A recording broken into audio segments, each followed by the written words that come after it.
The Orange Democratic Movement and the Wiper Party are going to face off in Embakasi South in what will be the biggest political contest in the year 2019. In fact, a lot of political pundits are predicting that this election is going to narrow down to be between William Ruto and Raila Odinga. And many are also saying this election is going to be between pro-handshake and anti-handshake forces. So today, I want us to analyze that election and how it's going to affect 2022 politics. But before we do that, kindly remember to subscribe. Honorable Julius Mawathe and Honorable Sumra are going to face off again on 5th of April. These two individuals have been perennial enemies. In 2013, Sumra emerged victorious after defeating Mawathe. And in 2017, Mawathe defeated Sumra, although with a very slim margin of less than 180 votes. But Sumra challenged the results in court, in fact, up to the Supreme Court. And the courts agreed with the Sumra that Mawathe was not validly elected. And anybody who is keen on following the politics of this country will agree with me that the way Sumra victory was taken is the same way someone tried to steal Babu Owino's victory in Embakasi East. Because according to reports which were in media that time, Sumra was actually ahead. But at some point, these ballot boxes were taken to a school, and that's why the stuffing for Mawathe happened. And in Embakasi East, that's exactly the same thing. But you know, Babu Owino is a big ball. So he managed to repulse those attempts. And his elections was also taken up to the Supreme Court. Which means someone had interest in those two constituencies. And that interest is 2022 politics. Remember, Babu Owino is a firebrand politician and a loyal ODM supporter. And Sumra has been loyal to ODM. And in all these two cases, just as I'm trying to imagine, the person who had interest in 2022 politics knew in his mind that these two guys are going to give him problem. So he wanted to stop them. And now that brings us to the big issue. How is these two by-elections going to affect 2022 politics? Let me read for you guys a message I got from one of the subscribers via my WhatsApp number, which I keep on giving on this platform, and I can read it again. In case you have any other thing, is 0777 741323. So the guy says, "Hello Lee, got your number from one of your videos on YouTube. I am Bosire, I've left out the other name. I am Bosire, a voter in Embakasi South. In your next video, you are going to talk of Embakasi by elections, because I said I was going to talk about Embakasi by elections. I can tell you that is going to be ultimate measure of handshake. It's a handshake by election, but Sumra will win. Although Ruto camp are for Mawathe. It's Ruto versus the handshake. A true reflection of 2022. So that's the text Bosire sent to me. If Bosire is here, he can confirm. That's the text he sent to me.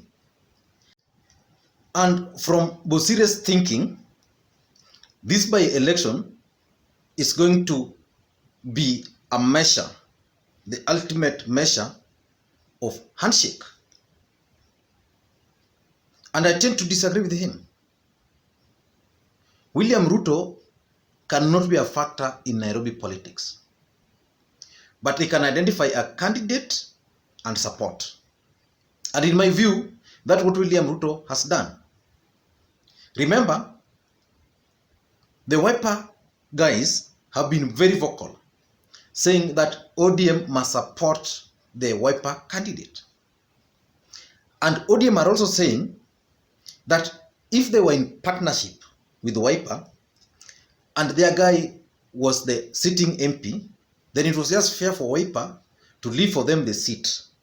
And now that this thing has gone into by-election, let the two square out. And to go back to what Bozira is saying, is exactly what the ODM Secretary General, Edwin Sifuna, is also saying. Sifuna said that this by-election is going to be between pro-handshake and anti-handshake, which in my view, I don't think is the truth. Although I also tend to agree to some extent that this by-election is actually going to be a measure of the handshake. But to me, in my view, it's just to a small extent. Remember, Jubilee Party announced that they are not going to offer any candidate. And that announcement was made by the Secretary General. And the Secretary General of Jubilee is Rafael Tuju. Rafael Tuju is in Uhuru Kenyatta's camp.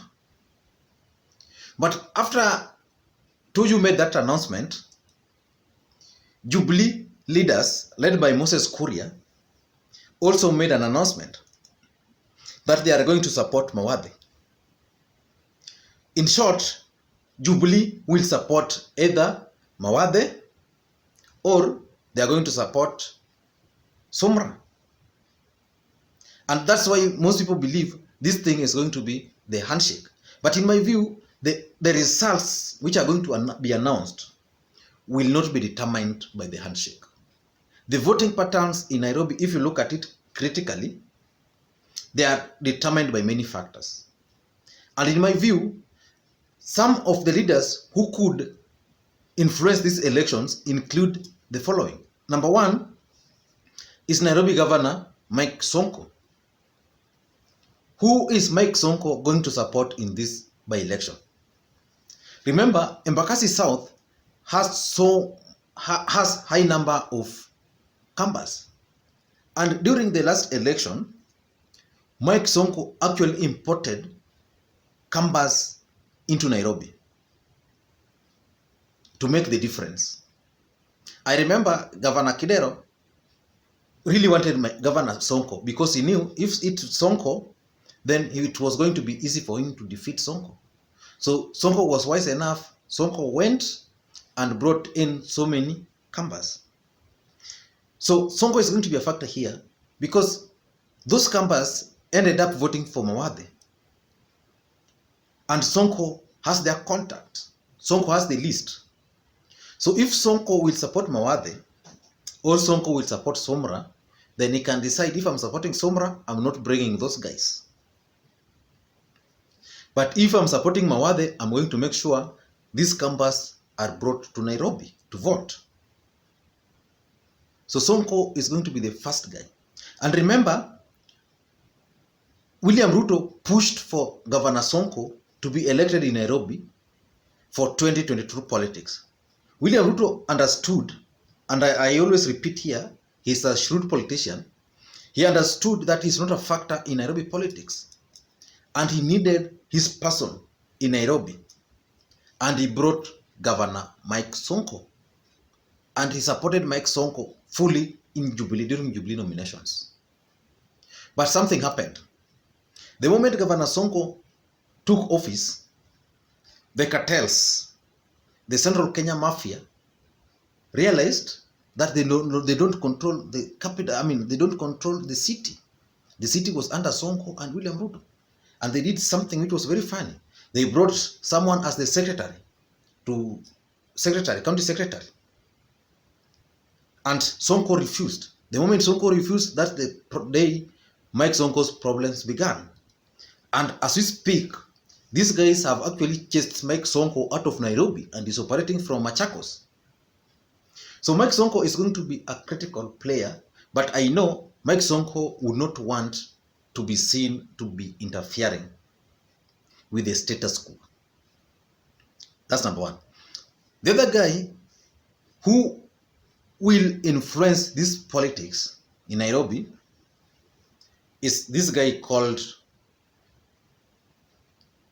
the Senator Sakaja. Sakaja is a Jubilee operative and contested in Nairobi. He got votes across the board. So if Sakaja decides to support Mawathe, I can assure you Mawathe will carry the day. If Sakaja decides and supports Sumra, then Sumra will carry the day. He is in a very tricky situation because of 2022 politics. Remember, Sakaja also wants to run for the governorship of Nairobi. And of course, the other guy who is going to influence this election is President Uhuru Kenyatta. Uhuru Kenyatta might decide that because of the handshake I have with the Raila Odinga and let me do what Raila wants. So assuming Raila will say, I'm going to support my party candidate, then Uhuru will throw his weight behind Sumra. Then definitely Sumra is going to be the next MP for Embakasi. But you see, that's also very tricky for Uhuru Kenyatta, because in my view, the only reason why Uhuru is not keen on offering candidates in the 3 by-elections which are now there was the by-election in Migori, where Jubilee did not offer candidates. Then there is the 2 by-elections, and Jubilee is not offering any candidate. So probably President Uhuru Kenyatta is tired with the elections, and he doesn't want to involve himself again in that tedious process again. So he's trying to leave things just like that. Or probably he's aware that the Jubilee candidates do not have chance in those constituencies, and therefore he doesn't want to waste his time and his party's time. So President Uhuru Kenyatta is going to play a key role if he decides to venture in that politics. Number 4 guy is Raila Odinga. Remember, the voting patterns in Nairobi has been very simple. It was Raila Kibaki. It was Jaramogi Matiba. It was Raila Uhuru. And the pattern has always been consistent. We have in Nairobi, we have the ODM versus Jubilee.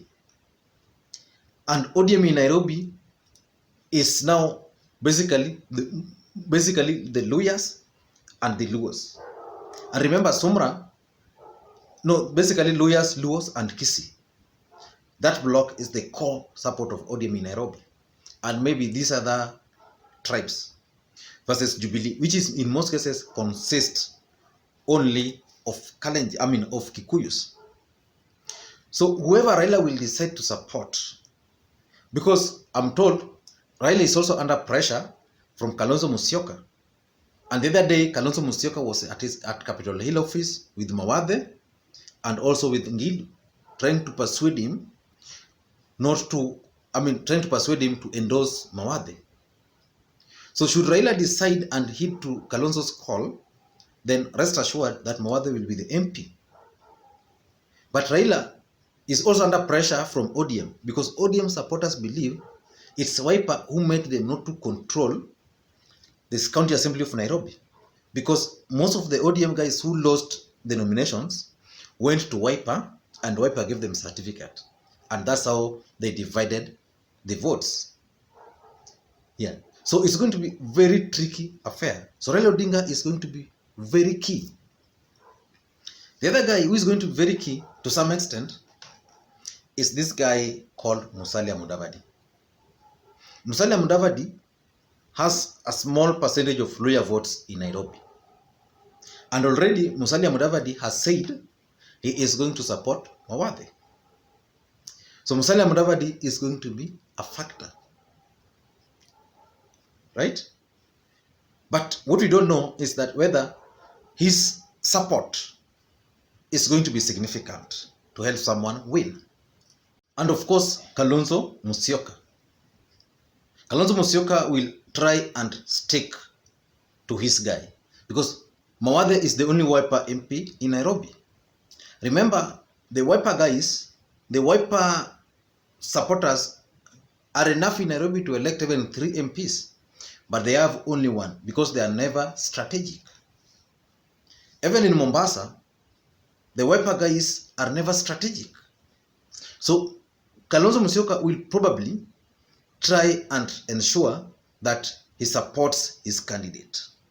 And with the support of Johnson Muthama, I think he might succeed. And lastly, the other group which is going to be critical is the lethal ODM Votes Protection Unit. And in this unit, there was always Sumra. So they are going to come out in large numbers. And this team will be led by, I think in my view, in Nairobi, they will be led by Aladwa and by Babu Owino and Anthony Oluoch and this guy Simbarati. That team will protect Sumra's votes.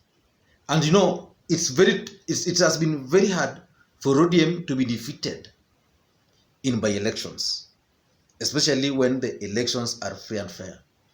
And they've always thwarted attempts to rig. Like if you remember the Malindi by-elections, how Jubilee tried all tricks to win that seat. But the lethal team thwarted that attempt. So it's going to be very difficult for Mawathe to attempt to rig that election. Or if there's someone who is keen on ensuring that Mawathe rigs the elections, it's not going to be very easy. So Mawathe will simply win because of the people outside if they decide to support him. Or if he has high number of supporters in Embakasi South. But also there are other factors which are going to be in play. How has Mawathe performed since he was elected as the MP? You know, Nairobi politics is very tricky. Those people look at very basic things. There's fire. Has Mawathe been always there? Because we always see Sumra. Someone is grabbing land. Has Mawathe been there? Or it's only Sumra? Yeah? People are dying, people are dying and they are taken to the villages. Has Mawathe been going, attending, helping or not? So a lot of factors. Although Mawathe has an edge because he has a block, you know, Sumra, apart from ODM, he can't claim to have a particular voting block. So Sumra will rely purely on the support of ODM supporters. But Mawathe is coming with a block of the Kamba block. Of course, the Kambas will vote for Mawathe. Yeah? So that's how I look at the Embakasi by elections. I could be wrong. And just as I keep on saying, if you have another view, kindly just drop a comment. Don't forget to drop a comment. If you leave a comment, then we can help make these discussions better. So just drop a comment below. And if you like the video, please don't forget to give it a thumb up. And lastly, if you have not subscribed to this channel, please subscribe. If you are coming for the first time, don't forget to subscribe. Just subscribe so that anytime I produce a video, then you'll be notified. And I want to say one thing, and I think I said it earlier, that I'm very grateful for you guys. This channel has grown and I get a lot of feedback from you people. And these feedbacks have actually helped me to figure out on the video. Like for example, most of you guys are saying I don't look at the camera directly. Well, it's fine. My I'm using my phone to record these videos. And you know, the phone is in portrait and the light is on this side. And it attracts me most of the time when I speak. And that's why you think most of the time you see me looking at this side. So in that regard, I'm working on getting a camera, and hopefully in that camera, the light will be up there. So it will attract my attention up there. Yeah. So just give me the feedbacks. And a lot of you guys have also sent me WhatsApp messages. Some of you complimenting, some of you giving suggestions on what you can do. Please leave anything you want to leave for me. Be it a comment on this video, be it to WhatsApp, I respond. The only thing which is tricky in most cases is phone calls, because this number is purely for WhatsApp. And guys, I love you so much. Thank you and enjoy your day.